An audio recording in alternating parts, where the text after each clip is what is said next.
c'est différent d'un endroit à l'autre selon la culture et selon la perception que les gens ont concernant les voix. Comme ici, par exemple, au Québec, on peut associer ça davantage à des difficultés de santé mentale et de la psychose et un monde un peu, un univers psychotique.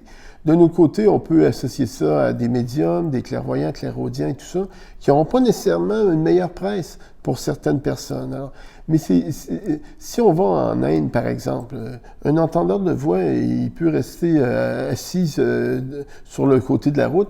Les gens vont discuter avec lui, ils vont lui donner de l'argent, ils vont lui donner de la nourriture. Ils vont même l'inviter à venir passer un petit bout à la maison, venir dormir à la maison et tout ça. Alors, l'entendeur de voix de l'Inde n'aura pas, comme le Québécois, au Québec, les recensions de littérature disent ce qui a été fait comme expérimentation avec les entendeurs de voix. Sur 4 voix, il va y avoir 3 voix de négatives puis 1 voix positive.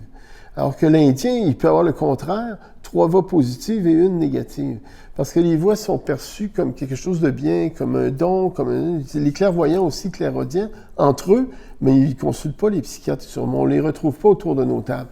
Alors, on n'a pas ça, on n'a pas ces gens-là dans nos statistiques. Mais il y en a qui gagnent leur vie avec ça, d'être clairvoyant, clairaudient. Il y a même des personnes qui travaillent des fois pour des enquêtes policières pour trouver des corps ou de quelqu'un qui sont disparus, des personnes disparues, tout ça. Alors, ils peuvent avoir personnellement leur enfant, un conjoint, une conjointe, une voiture, une maison et fonctionner tout à fait normalement sans jamais aller voir un psychiatre et sans jamais penser à aller prendre une quelconque médication. Ils vivent de façon...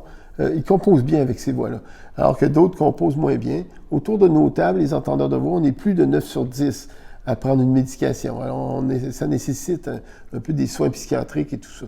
Mais aussi, il y a ça, la perception de la culture vient comme colorer beaucoup comment on les vit, comment on les perçoit.